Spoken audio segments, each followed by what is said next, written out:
Wow, I'm looking at Daily Faceoff. I'm looking at their I'm looking at the Boston Bruins. Yeah. And they have like, you know, they're injured. They have the lines and then the injured list, and they got the pictures of the guys' sweaters and everything. They just like just as I was looking, one just like disappeared.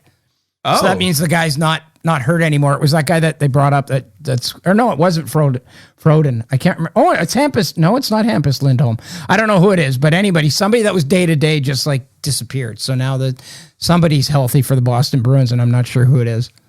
So should we chat about the Boston Bruins then? Is that your sheepish way of saying, you know, hey, hey Dylan, shut up about Curb Your Enthusiasm. We're moving on to the Boston Bruins. Last week, you and Jeff Merrick, and I forget what your team was, but Jeff Merrick said it was the Pittsburgh Penguins. You both talked about teams that you constantly are predicting to be bad, right, and never become bad. And for me, that's the Boston Bruins. Yep. Like 3 years in a row, I predicted them to fall off a cliff. And I mean, this year it was obvious. David Krejci gone, so your second line center has a huge hole. Your defense weak behind Charlie McAvoy, and Tuukka Rask, your franchise goaltender, gone. So this year I thought, this is the year. This is the year Boston's going to be bad, and my prediction comes true. I was wrong. Yep. So as it stands now, it looks like the Bruins are destined to face Don Waddell's team. Yeah. It could change unless the Rangers, minutes. Unless the Rangers catch them, catch Carolina. Yeah, it could change any minute now. But as it stands now, looks like they're going to face, once again, we have the storyline of a skilled team in the Carolina Hurricanes going up against the Bruisers. How do you envision a series like that going? See, I don't see the Boston Bruins as a particularly bruising team. You know? Okay, so how would you define a bruising team? Because this begs a more interesting Washington's question. a bruising team. Okay, but how would you define it? A team that's heavy. Okay. Like, you know, you talk about a heavy team, like a team that's heavy and plays a heavy game. Yeah. You know, cycles the puck a lot in the offensive zone. You know, creates a lot of their chances off of physical play. Yeah. You know, is really like just a biatch to play against, you know, because it's a grind all the time. I don't know. I mean, I don't see the Bruins as that. I have a more broad definition than you. Okay. And that is the last thing you said, which is just a team that's miserable to play against. Yeah. And Charlie McAvoy and Brad Marchand and, you know, to a less dirty but still physical extent, Patrice Bergeron, these are guys that make you pay for having the audacity to want to play hockey against them. Right. And so that's why I say that they're a bruising team, is because like, I mean that in just the most literal sense. I think you're right in a more specific, like the heavy cycle and stuff like that is kind of a hallmark of like the, you know, the LA Kings, right? From their glory years. But I look at the Boston Bruins as just a team that, you know, they're going to pull every dirty trick in the book that they can. You know, and I'm not complaining about that. It's, you know, you play to you take the leeway that the refs will give you in the playoffs, right?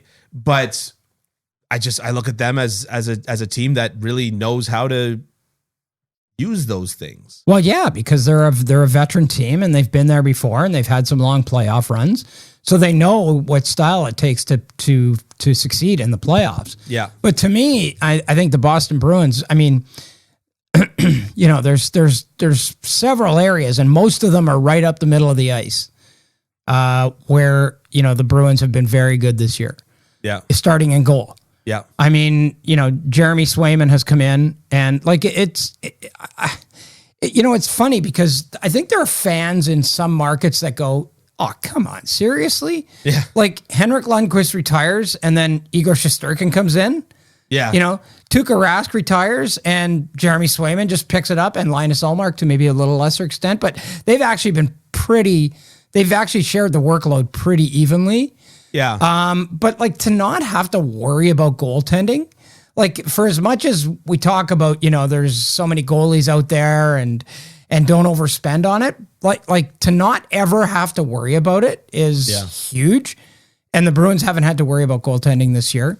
Charlie McAvoy is having arguably a sneaky quiet Norris Trophy season. I mean, if it wasn't for Roman Josi, just and Kel McCarr and Victor Hedman and a lot of the other guys, but he's right. He's there. Like, he's been so excellent for them. And I think down the middle, I think the two like huge contributors to a lot of this are Charlie Coyle and Eric Holla, who have been very, very good this year. Like, Charlie Coyle's been terrific for them this year. Yeah. And, I mean, as much as they miss Krejci, I think he's done an excellent job of coming in and filling that void on their second line. Yeah. I mean, he's just a good player. He's just a good, honest player who plays a really good, honest 200-foot game. He scores. He might not score tons, but when he does, they're big goals. They're important goals. And I just think those two guys have picked up down the middle on that team where maybe people thought there might be a lot of question marks. I think those guys have really answered the bell, and they've been terrific this year.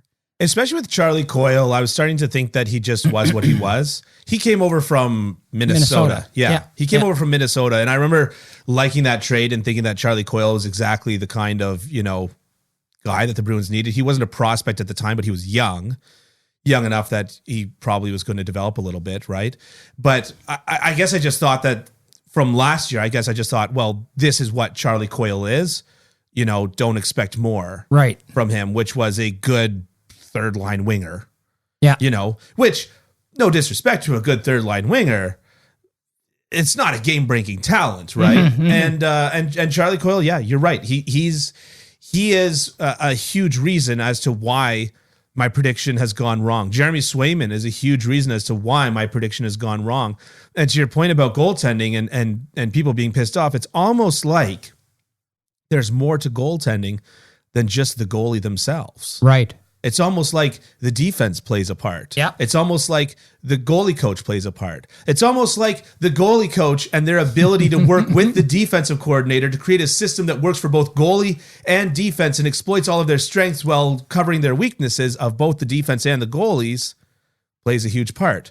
Which I just said to you off the air that my hot take is I think Ilya Sorokin's the most overrated goalie in the league right now. Okay. So there's my part of that. But I mean, you're right. Like, by the way, that I don't think that has anything to do with Igor Shesterkin. He's just single-handedly just walked in and said, I'll be good.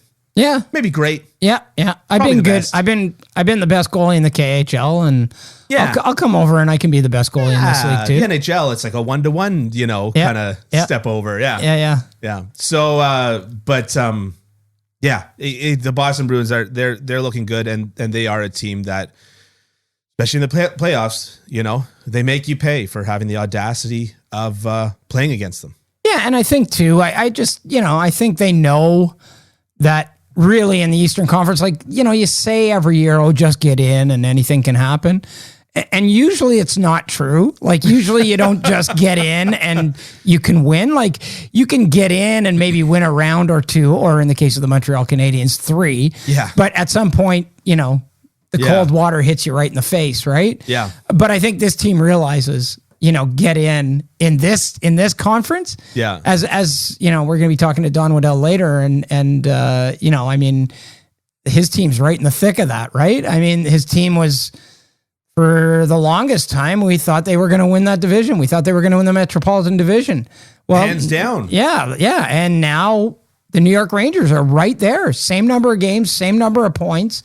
I think they play one more time between each other. I think they have a game next week.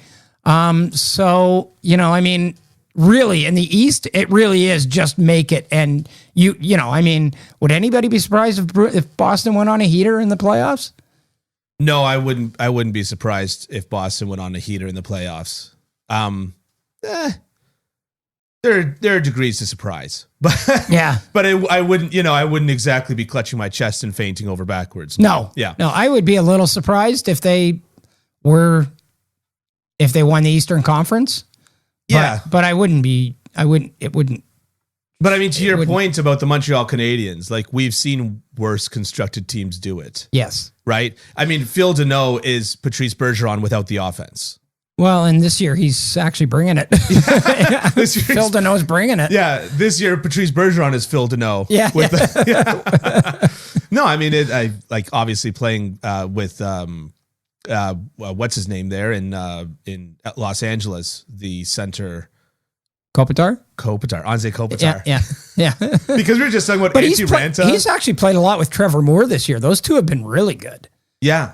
Danault and Moore. Yeah. In their, in terms of an all-around game, and Danault is, finding the net. What's he got? 20? He's got over 20 now. He's got 20. Yeah. Yeah. No, but my point with Kopitar was that, like, all of a sudden you've got two Exactly. Selke, perennial Selke guys. Yeah. And so, as a coach, you just go, well, one of you guys get out there and it'll be fine. Mm-hmm. And nobody's got to take the tough competition, and nobody's got to, you know what I mean? It's a very beneficial situation for both of them, who are both having offensive resurgent seasons in Phil Danault and Anze Kopitar. But anyways, going back to goaltending for the Boston Bruins, obviously their battery of goaltenders has gotten it done in the regular season.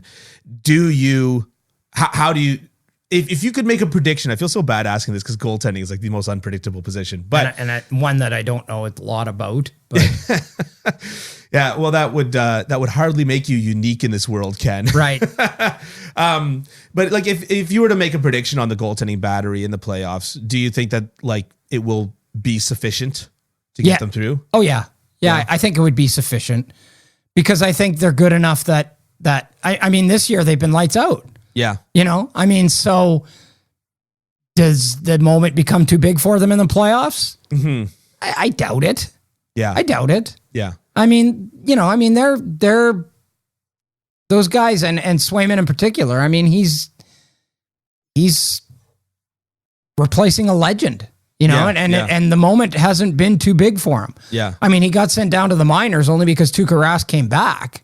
The legend came back. Yeah, and then the legend couldn't replace Swayman. Right, exactly. Well, the legend couldn't stand up. That was the problem. The legend, metaphorically and physically, the legend couldn't stand up. But I mean, when Swayman got sent to the minors, it had absolutely nothing to do with the way he was playing. It had everything to do with, we can send you to the minors without putting you on waivers, and our guy's coming back, and we want to see if he can play. Yeah. But the moment. There have been no moments that have been too big for Jeremy Swayman this year.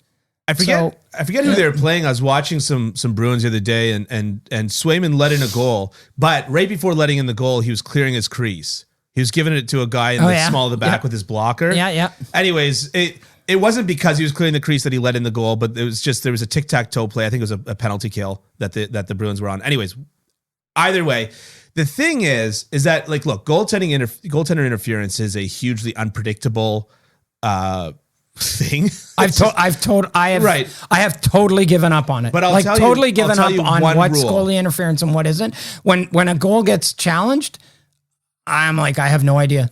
I have no idea. It's probably Alain Vigneault that's judging the goaltender interference, and he's just up there in the booth going, "One flip, baby." Remember when he had Roberto Luongo and Corey Schneider, and they'd ask him who was starting? Yeah. He'd say, "One flip, baby." One flip. Yeah. But one part of goaltender interference that I think is interesting is that if a goalie is out of the crease, the player has to initiate contact.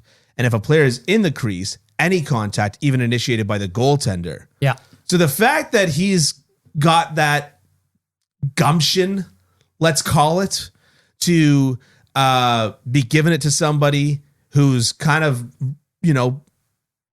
encroaching on that crease, means that he's not going to have any issues running into somebody who's in the crease. Like, sometimes some goalies, you see them and they instinctively avoid the player that's in their crease. Yeah. And it's almost a detriment to them, because what you should be doing, and I'm not advocating for like diving or anything like that, but you should be hitting them. If they're in your crease and you're going side to side and they're hindering your movement, you should be hitting them and saying, "Hello, this is my space." Right? So I think that bodes well for playoff play when that area in front of the net often becomes much more crowded. Right. Yeah.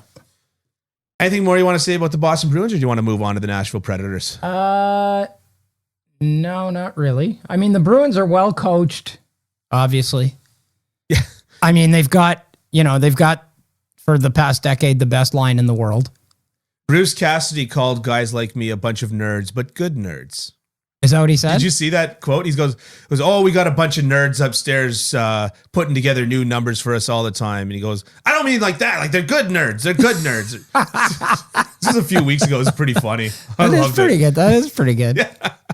Yeah, no, they're extremely well coached. I was surprised when they fired Claude Julien. Yeah. As to how well balanced Bruce Cassidy is, in the sense that it's like he didn't throw the baby out with the bathwater of Claude Julien's team. Like they're still recognizable. Like Claude Julien's stamp is still on that team. Yeah. But they're just a little bit more modern. Yep. Where it counts. Yeah. I think that's incredible. Yeah, I mean, he coached Washington. He was very good in the minors, then got the job in Washington. Yeah. It didn't go well. He wasn't prepared for it. A lot of coaches have to eat humble pie and then he had to go back to the minors. Yeah. He went back to the minors, and now he's much better for it. I wonder that about Ducharme as well. A lot of coaches have to take a big slice of humble pie their first go around the NHL. Geez, I wonder though if you get another chance after that. Yeah, that's a tough one. It is. You know, I mean, George Kingston was the first coach of the San Jose Sharks. Yeah, and they lost 300 games in their first year, which isn't possible, but they did. Because they lost so bad. They lost some of the games so bad that they actually counted it as 2. Yeah. And have to count them as 6. Yeah, and I mean, he was, you know, I mean, I don't know if he was a good coach or not, but we were never going to find out again. Yeah. No, it's a good point. It's a privilege. Yeah.